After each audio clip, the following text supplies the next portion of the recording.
This episode is sponsored by artandtheology.org, a blog run by Victoria Emily Jones. Art and Theology seeks to help the church rediscover its rich heritage in the visual, literary, and musical arts, and to open it up to the work of contemporary artists whose giftings can enable us to see God in new ways.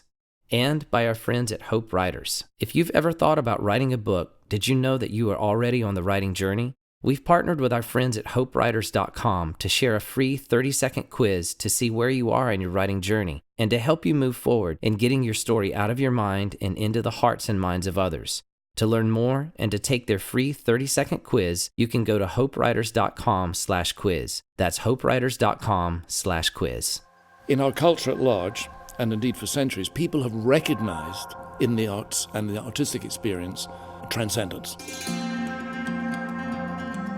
They will very often use language of spirituality or I was taken outside myself. But when it comes to the transcendence of God and the Christian faith, I want to say the Bible urges us to think of that in particular ways. Jeremy Begbie is Thomas A. Langford Distinguished Professor in Theology at Duke Divinity School. He is also Senior Member at Wolfson College, Cambridge, and an affiliated lecturer in the Faculty of Music at the University of Cambridge. He is founding director of Duke Initiatives in Theology and the Arts, one of the main aims of which is to foster theological artistic links between Duke and Cambridge. Dr. Begbie was educated largely in Scotland and holds piano performing and teaching qualifications. He is also an oboist and a fellow of the Royal School of Church Music. He has published extensively with a particular interest on the interplay between the arts and theology, bringing to light the different ways they can illuminate and benefit each other. I had the opportunity to sit down with Dr. Begbie at Duke Divinity School and talk with him about his thoughts on music, art, and the transcendence of God. Be sure to see the show notes of this episode for links to Dr. Begbie's work and for links to our sponsors. This is my conversation with Dr. Jeremy Begbie on art and the transcendence of God.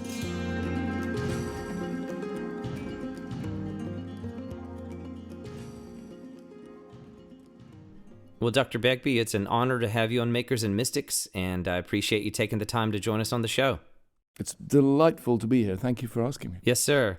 Well, why don't we start by telling the listeners a little bit about who you are for those who may not be as familiar with your work? Sure.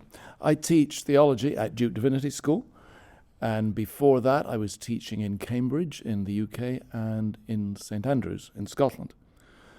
And I was a musician by training originally, and when I came to faith when I was about 19, I felt a strong call to ordination in the church and a strong call to teach theology as well. But I've tried to keep that side of me and the musical side in play and talking to each other. Mm-hmm. Well, I knew that music was a big part of your journey, and so that might even be a good place for us to start. Yeah. I'd love to know how music has played a key role in your work as a theologian and how you see this interplay between music and theology. How does that work for you? Well, I think it works in three ways I found pretty early on. When I first came to faith, everybody said to me, or a lot of people said to me, well, now you can write hymns for the church, and now you can write songs for the church. Because people naturally think of music and worship as the first kind of application of music and faith. And that's quite right and proper. And I have spent a lot of time in music and worship circles, ranging across a wide variety of styles, actually. I believe in a broad spectrum of styles. The second way is what I call theology for music. That is when you begin with a biblical passage or a doctrine or something that's explicitly Christian, and you say, how does that work itself out in music? It might be, a belief about the person of Christ, and you say, well, how are we going to express that in music? How is it going to affect the way we evaluate music, perhaps? That's what I call theology for music. Then in more recent years, I've explored a thing called music for theology, is where you look very carefully at something in the way music works, something about music itself, and you say, how can that help us discover and think through more carefully the gospel? So how can it help us do theology? Those are the three main ways in which I found it. And I found that largely through teaching. That's how it's happened. It's through teaching, visiting churches, schools, universities, and indeed playing a lot of music. Practice has always gone together with theory for me. I try to keep those together. Mm-hmm. The third part of that really fascinates me because a lot of the music that I write tends to be instrumental. Yeah. And so I've always been fascinated with how non-vocal expressions of music play a part in expressing theological truth. And I'd love to know your thoughts on that. Well, I think the first thing to say is you don't have to have words attached to music in order for it to glorify God. If we do music well, and we do it beautifully, and we do it with, indeed, integrity, that's quite capable of bringing glory to God.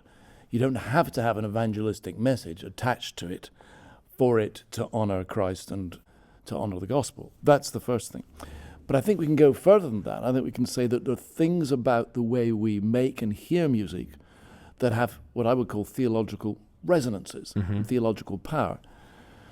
One of the most obvious that I've often explored is the relationship between music and the Trinity, that if you think about the difference between the way we see the world and hear the world, there's a really very striking difference. In the way we see the world, we see things as distinct, discrete objects which occupy a locatable space. I'm looking at a chair there.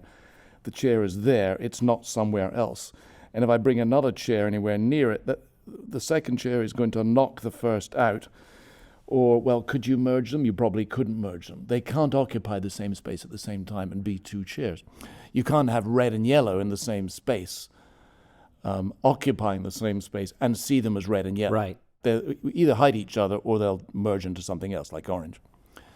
So that's the way we see the world. There's nothing wrong with that, of course, but the way we hear the world is very different from that, because when you hear a sound, a single sound, if I were to play a note on the piano, that fills the whole of the heard space, the oral space. We don't say of a sound, oh, I hear it in this part of my hearing, but I don't hear it in that other part of my heard space. It fills the whole thing. It's not a note that we hear is not like a bounded object with edges to it. It fills the whole thing. Bring a second note in, and that second note also fills the same heard space, yet we hear it as distinct. Mm-hmm. You bring a third in, you have three notes in the same space, but recognizably distinct. So you can do that with a world of sound. Mm-hmm. You can't, it's very hard to do visually. And that seems to me very, very resonant of the Trinity, that this church for centuries has struggled with. How do you think threeness and oneness together? Right. And that's rooted in the New Testament. Now, when John's Gospel speaks about the Father in the Son in the Father, that's very hard to visualize. Mm-hmm. But two notes sounding together gives a very good representation of that, because with the notes sound in and through each other, they're not next to each other. And so music opens up these very Trinitarian, profoundly biblical, I believe, Christian ways of thinking. It's not that the eye is a bad thing or visual is a bad thing. It's simply that you can do some things through the ear that you can't do through the eye. And I think a lot of theology has been over-relying on our visual sense, on the way we see the world, and that our ears can tell us a heck of a lot. Yeah. That's such a great insight, especially for our modern culture, which tends to be a very visually dominated culture. Oh, yeah. You know, to depict how music expresses theological truth. Yes. And really to show us how all of the senses and how all of the arts can express theological understanding. You use the phrase, a multi-sensory experience of God. Yeah. And this comes from your book, Redeeming Transcendence in the Arts, Bearing Witness to the Triune God. And I'm currently working through this book now. And so I'm curious if you could elaborate on how you see the role of the arts as bearing witness to the transcendence of God, not just the audible or the visual, but that multi-sensory experience of God. Tell us about that and some of the heart behind why you wrote this book. Yes, of course.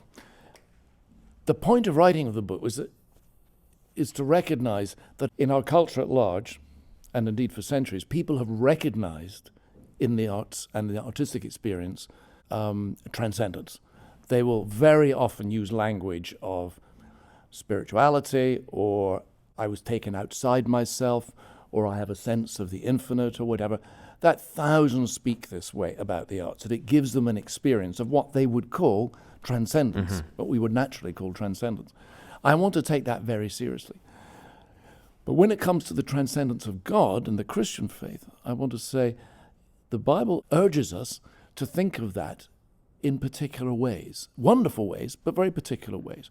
That the Bible doesn't think of God as a kind of bare infinity, but the Bible thinks of God, of course, as Trinity and as a God supremely of love. So I'm trying to rethink in that book transcendence, but in Christian biblical terms, rather than the way our culture will tend to think of transcendence as just a kind of bare otherness, like a kind of naked, amorphous infinity. The Bible has no such conception of amorphous infinity. It speaks of God, the God of Jesus Christ. When we do that, I think we find transcendence has two strands of meaning. The first is otherness, that God is other than the world. That doesn't mean God is separate from the world or indifferent or totally apart or having nothing to do with the world. It just means that God is other than the world. The second strand is God's uncontainability, that God cannot be trapped by the world. God is free. We can never get our fingers around God. The world can't imprison God. Now, if we rethink those in Christian terms, we have to do that in terms of love. To say that God is Trinity, one of the things that has to mean is that God is love in his innermost being. The Father loves the Son, the Son loves the Father in the Spirit from all eternity. And so God's otherness and God's uncontainability must be understood in those terms. When God is other than the world, God is loving the world. He's not just other in a bare sense. God is committed to the otherness of the world as other. So we needn't be ashamed of being creatures. We're not gods. The created world is not God. So when the created world is really doing its thing and doing its well, it's glorifying God in its very createdness. When the arts are really doing their thing and glorifying God, they're not trying to be God. They're a bit of this created world, you could say, doing a wonderful thing. And when artists make things, they're making things that glorify God in their very createdness.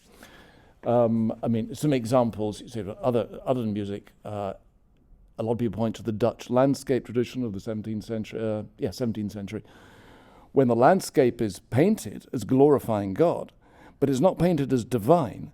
It's painted in all its beauty, and it's beautiful as created.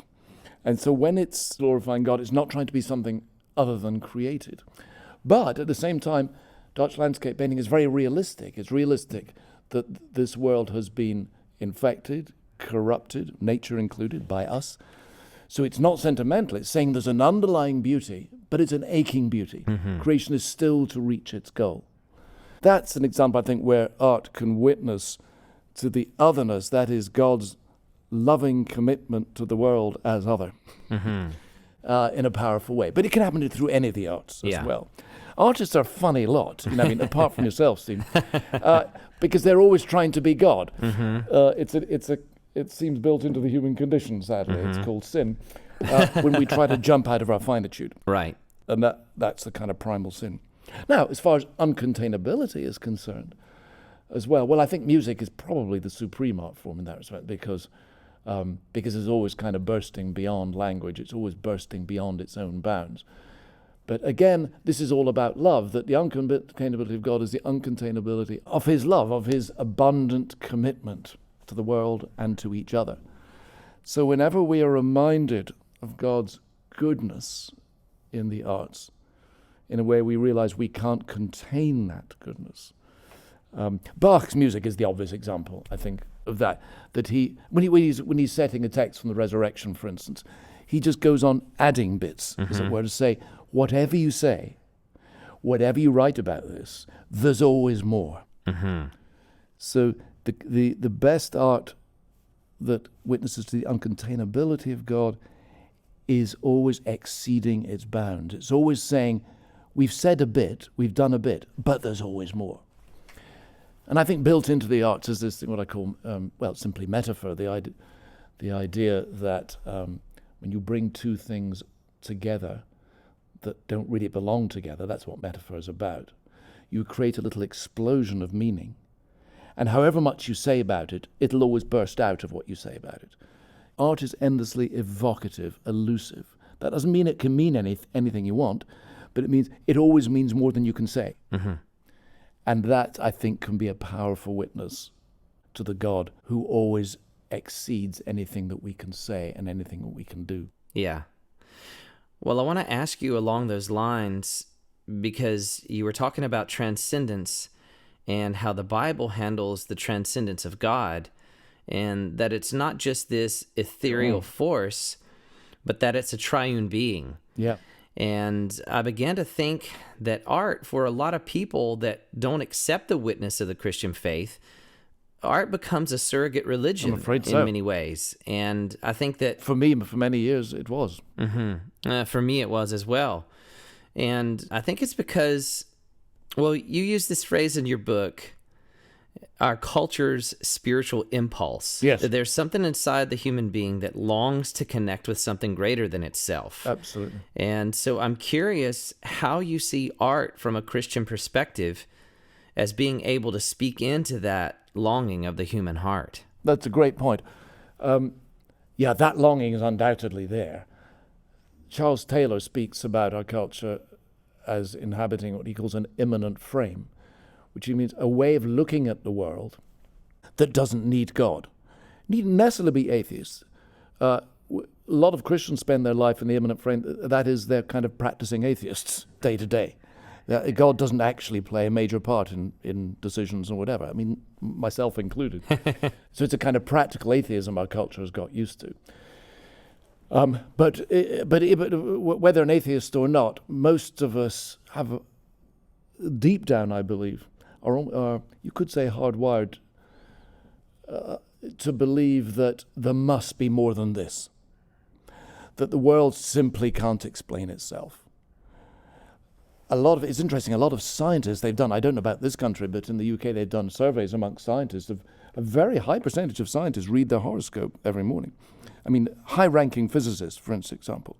It's as if, yes, that can do so much explaining, but there's an awful lot it can't explain. Mm-hmm. And actually, I know many, many scientists who are passionate about the arts for this sort of reason. Of course, science doesn't have to believe that the world is a closed system. There's nothing in science which says that. But there's a pressure of our culture to say, well, the world can explain itself. It doesn't need God, basically, on that. And the arts, then, people will jump into very often because the arts, precisely because they can't contain the realities that they speak about, because they're endlessly evocative and endlessly elusive, they seem to speak of another possibility. The arts resist something called reductionism, or what I call it nothing buttery, is when you say, well, we are nothing but physics and chemistry, we are nothing but atoms and neurons and protons or whatever. That flat way of looking at the world, the arts naturally resist. Yeah. The way of looking at the world when you think if you can analyze something into its constituent parts, you've explained it. Mm-hmm.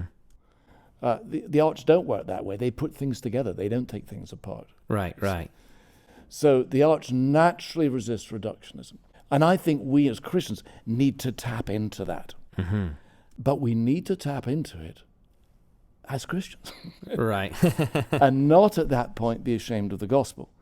That doesn't mean you download heavy doctrine every time you have a conversation with an agnostic artist. Of course not. It means in the back of your mind, or at least informing your mind, are notions of transcendence, mm-hmm. spirit, God, otherness, all these words. But the back of your mind, they should be informed scripturally and in terms of the tradition. Now, I'll give you an example. I think I mentioned in the book there, though you may not have got there yet. It's right at the end. You have to persevere to the end. It's a story of an artist I met in Vancouver once when I was teaching there. He came, a delightful man, painter, a very good painter. Mm-hmm. He came to my class, not a Christian, very explicitly not a Christian. Came to some of the classes I was teaching in a college there. And he asked to come and see me after one of the classes. So we chatted, and he said, I'm intrigued by your sort of Christian thing. He said, the other day, I was walking back to my apartment after your class, and I looked around me, and of course, Vancouver, I mean, these mountains and the blue sea, and it was just incredible, dazzling landscape. And he said, I had a sudden intuition that this didn't have to be. It didn't have to be like this either. Yeah. And he said, does your Christianity thing have anything to say to that? Yeah. Funny you should say that, I said. And then came the talk. Now, there was heaps of conversation before that when he talked about his work as an artist, because he was looking at the world as an artist, right. you see. He wasn't just looking at it as just the kind of landscape on its own. He was thinking about actually how he would paint it, how he would bring out his sense of the, how can I put it, the givenness of it in a very rich sense. It didn't have to be. So he was looking at it as an artist. He had this intuition of transcendence. Mm-hmm. And I think it's a disservice for me to say, yes, that's just God, and don't worry about all this Bible and Christian and dogma, and, so forget all that. You're already there. You're a Christian, really. You just don't know it. That's nonsense. Right. It's equally a bad strategy to say it's deeply sinful, that, and you shouldn't be having these thoughts. Now forget all that arty stuff as well, and go to a proper Bible class and you learn what's what. No, of course not.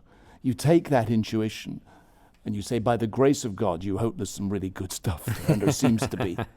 Now, how can the Holy Spirit work through what I say to bring that intuition into really into a fruitful conversation where he's made more curious about the Christian faith and what it can offer? So in that situation, I talked about, yes, well, of course it's got something to say, because it says that God is a giving God in his very nature, that love belongs to who he is, right. That he created this world not because he had to. The world didn't have to exist, but he created it out of love, and he created it as a gift. And that's the kind of God we're dealing with, and that's the kind of transcendence that I believe is now breaking through to you as an artist as you walk home after my lecture. Right. That's what I want to believe. Yeah. And that was a great conversation. Yeah. It was wonderful. Yeah. Well, what you're saying really speaks to even my own sense of the arts and the place of the arts in Christian history right now. There's, just in my experience, traveling a lot and talking with so many people, I'm sure. We've come to a place in culture where people may be suspicious of a Christian ethic or suspicious of a Christian doctrine, but the arts, it's a new platform for conversation. Absolutely. And just as you mentioned, this artist who intuited something within the work itself. That's a great phrase. I love it. Yeah, the platform right. for a conversation. At Cambridge, I teach in the music department there, and I'm teaching atheists, agnostics, or whatever. But my goodness, I find if I can speak their musical language, which I can, and both theoretically and I can, practice music as well, they are very, very open then to speaking about the things of God, or at least asking me about them. I don't think I've ever had any serious resistance to that. Mm-hmm. If you can speak the musical language, right. If you can see the world, hear the world as they see and hear it, and then interpret the Christian faith in those terms, then you really are. And of course, I learn a great deal in the process. I mean, this is not a one-way thing. Absolutely. You suddenly, golly, there are things in the Bible I never saw before, or the things about Christian doctrine I never quite realized before. So it's a two-way street. Yes. What doesn't work if I say, oh, I'm not going to say anything about my Christian faith, we're all basically religious, and you just carry on with your own private religious belief or unbelief, because that's no good. Right. And it's no good apologizing for simply apologizing for Christianity's sins, although you've got to do that, of course. It's no good saying, I've no right to be telling you anything about Christianity. Mm-hmm. That's no good either. They just don't respect that. Right. They don't respect that. They want a serious conversation. And of course, so many musicians, as you suggest, have intuited something in their music that, oh yes, okay, it often turns into idolatry. They'll often speak about it in terms that do suggest they're worshipping the music. Mm-hmm. And that they're not yet ready to go any further than that. Yeah. So sometimes you have to break into that a bit and say, do you realize there might be dangers here? I mean, after all, for years, music did everything that I thought a self-respecting religion could and ought to do. Right. It was only when I met Christ that, hey, wait a minute, there's a bit more to it than this. And it wasn't totally idolizing music, but I was doing a lot of idolizing of the musical experience. So there's a danger there you've got to watch. Right. But it wasn't all bad by any means. Well, I want to ask you a question again on this subject of transcendence and how that interplays with the arts, because when I think of transcendence, I do think of something that goes beyond limits, something that's not containable. Yeah. And so in that regard, I can see certain characteristics of the nature of God, but at the same time, there's a particularity or an immanence or that incarnational aspect of God. And so I know from you, or what I'm gathering from the book, Redeeming Transcendence in the Arts, Yeah. I want to know, what does it mean to redeem transcendence in the arts? Because you're saying something more than there's just this intuition. You're saying there's a particularity that distinguishes a Christian understanding of transcendence. Can you speak into that a little further? Yes. A lot of talk about transcendence will tend to be very general, particularly if we're talking about the transcendence of God. People will speak very generally about God's presence to the world, and often that comes out of a quite proper desire to speak to the world at large, and not just to Christians, and not just within the church, understandably.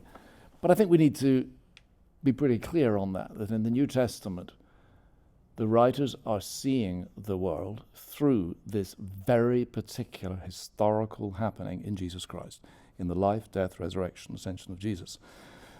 That is giving them the lens through which they see the whole. So it's not that they're not interested in the whole, the creation, no, or interested in, it's not as if they're not interested in what happens beyond the church. Of course they are.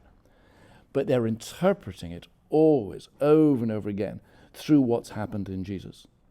And the more they focus on what happens in Jesus, they realize this God who's revealed himself there is a threefold God. Jesus is the one who speaks of his Abba, his Father, and the power of the Spirit now works in us so that we can share in that. So it becomes Trinitarian. And my concern is simply, if we're going to address these issues in culture, let's not be ashamed of that particularity. Mm-hmm. Now, you talk about limits and so forth. A lot of transcendence talk happens on the edges. We say, here's where language breaks down. God must therefore be beyond language. Well, let's be careful of that. There's a truth there. Language can't contain God. We can't have him in language. We can't wrap our linguistic fingers around him in that sense. No. But if we take Jesus seriously, what we're saying there, Jesus has come as a human being. And what's he done? He's spoken. Mm-hmm. He's used language. So he hasn't just met us at the edge. He's met us at the center of human life, where we speak. And he has gathered disciples around him who speak. He has conversations. Those disciples create a community. What does the community do? It speaks. So God has reformed language from the inside. He hasn't just met us at the edge. I mean, that's one example how we need to rethink transcendence in New Testament terms. And therefore, we can say quite rightly God transcends language and that God can't be contained by language. But that doesn't mean we stop speaking. Right. I mean, if I say to my wife, Rachel, I say, I love you, that's hopelessly inadequate. It doesn't contain the truth. It doesn't grasp it. But it's still true. Mm-hmm. It's still true. It's still got a purchase on the reality I'm speaking about. Mm-hmm. And God, we want to say in the Christian faith, God has made that kind of speech about God possible. We can say God is love. He's given us permission. He's authorized us to say that. But when we say it, it can never encapsulate everything we want to say. Of course Right. not. But there's always more we can say. Mm-hmm. And somehow we need to hold both those together. And we need to remember that in the arts as well. And the arts, how do the arts fit into that? Well, some of the, let's say the non-verbal arts, when you bring music into connection with words, I think one of the things that music can do is remind you, as you're using those words, that those words can never say it all. Again, well, because almost any really good setter of words. Any good song is like this. The music is bringing something that the words can't bring. And very often it's taking those words and it's saying the dimensions of these words, which are not spelt out at this moment by these words, right? But are nevertheless there. And there may be other dimensions which this music suggests to you about these words. But do you see what I'm getting at? Which kind of burst beyond the words. Right. So the music's often a great reminder that language can't do it all. Yeah. But that's not to denigrate language. Right. It's to say language is finite, even though true, or can be true. It's finite. It can't do everything. That's really good. It's good news for musicians like us, you see. That's right. That's right. Gives us a very good, glowing, warm feeling inside. Yes. Makes us feel important. The danger, of course, is if we never feel responsible to Scripture, we think, oh, music gives us an all-engulfing emotional experience. Yes. That must be God. Right. That's the danger. Yeah. That's the danger. Yeah. That's the danger of idolatry. So, or the idea, even some Christians, I'm afraid, say this. They say, now that I'm into music, I can drop all those words. Who needs the Bible? Who needs doctrine? No, we don't. That's a dangerous thing to say, I think. Well, you used a phrase in the book that comes to mind on that when you said the spell of the sublime is such that it makes us believe the unrepresentable is somehow truer than the representable. Golly, that's good for you. Did I write that? That's very... Yeah. If not, I'll take credit for that one. Now, you mentioned it as sublime. You see, that's an idea that came up, very powerful idea, and it's still very much around in our culture. And it arose in the 18th century. And the sublime, what they're referring to, is an experience that's overwhelming. You stand in front of a mountain scene. You think, oh, wow, this is amazing. Or you see a tiny surfer, and a huge wave behind the surfer. It's an experience of being overwhelmed. Or as you say in America, awesome. It's experience of awesomeness that exceeds anything we can grasp with concepts and anything we can say. And this became a very powerful focus of interest in the 18th and later in the 19th century as well, and quickly got assimilated to the arts because it was said the arts can really do this. The danger of it is it can suggest that if you're dealing with the sublime, you can and should leave language, say, or pictures or concepts behind. And that language is always going to pull you away from the infinite because the infinite is utterly beyond language. And so you're left, I'm afraid, in the sublime very often with this very amorphous, very indistinct, cloudy, hazy infinity that's very overpowering. I mean, the earlier understandings of the sublime was something you're really quite frightened of. And then we need to rethink all that Christianly. God's infinity is not something, first of all, we should be frightened of. It's first of all God's love, and judgment comes out of his love. So it shouldn't be overpowered. If we're overpowered by God, it's overpowered by his goodness. First of all, yes, the judgment will come, but that's always an outworking of his love. Also in the sublime, we shouldn't think it means we have, therefore, to leave language behind. Why not? Because God's taken language seriously. Yeah. He's come as a human being. He's interacted with us as speaking human beings. The history of Israel as well takes words seriously. So God doesn't live in a non-linguistic zone, so to speak. Right. He's taken language seriously. Yeah. So the sublime is a very, very powerful idea in modern culture, although a lot of people would never use the language in the strict sense. And that's what I'm getting at there. It's almost as if we think if you can't speak it, it must be more profound than if you can. Right. That's a big danger. Yeah. Whereas what I hear you saying, and correct me if I'm wrong in this, but it seems like for the Christian, and particularly for the Christian artist, we have an opportunity to find the sublime, to find the transcendence of God in the particular. Exactly. Everything we're searching for in the sublime, and that we're longing for and yearning for, God has already provided. And he's provided it in a way that makes us realize some of our searching was for the wrong thing or for the wrong kind of experience. That's the key thing. That's very good. You put that very well. I ought to have you as my agent. I'll send you an invoice for my work. It's not, I mean, of course, I mean, I Turner's landscapes, for instance, just kind of overwhelming. And indeed, I do a lot of mountain climbing and whatever, and I know that sense. It's wonderful. Yeah. But I think since becoming a Christian, I look at those mountains and I say, what an amazing gift of God. Yeah. Uh-huh. This beauty speaks ultimately of the beauty of God. Yeah. This is gift. Mm-hmm. It didn't have to be like this. Right. And I didn't have to be here. Yes. But I am here. Thank you, Lord. That's different from saying, wow, this is overpowering. I'm pretty terrified.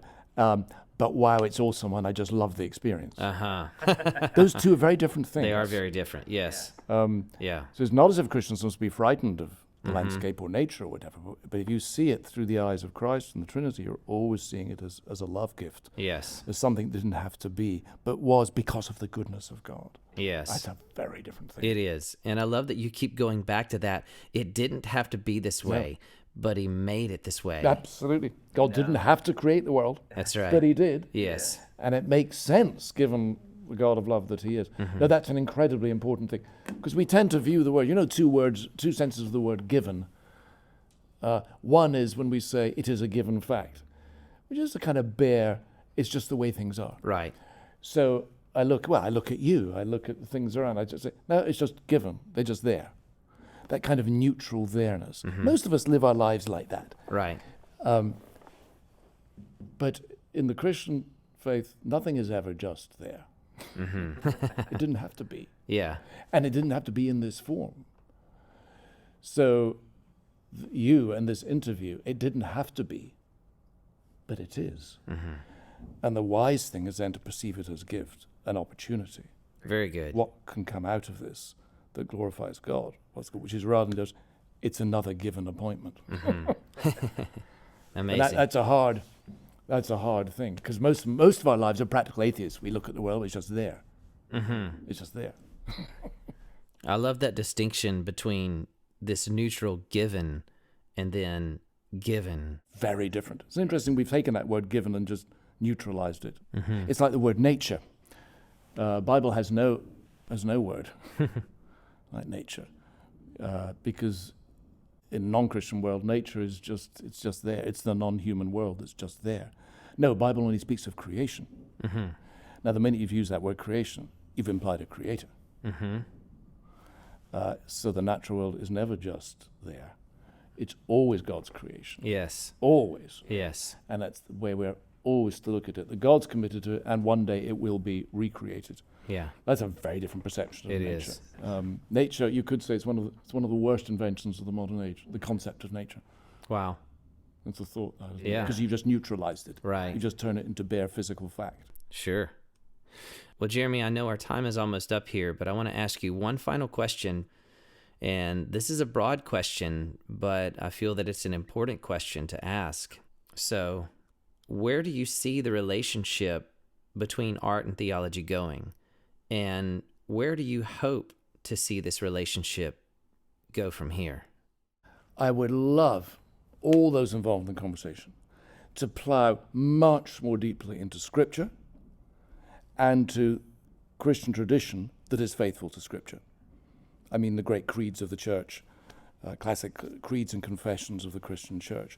I think too often we've said, well, we've done that bit because the Bible doesn't say much about art, and therefore we go on to philosophers of art very often, which may be okay, and we've too quickly run from Christian wisdom. So what I do here at the Divinity School is I teach Christian theology, I teach doctrinal theology, and I do courses on theology and the arts. And I want people to see that those two can go together.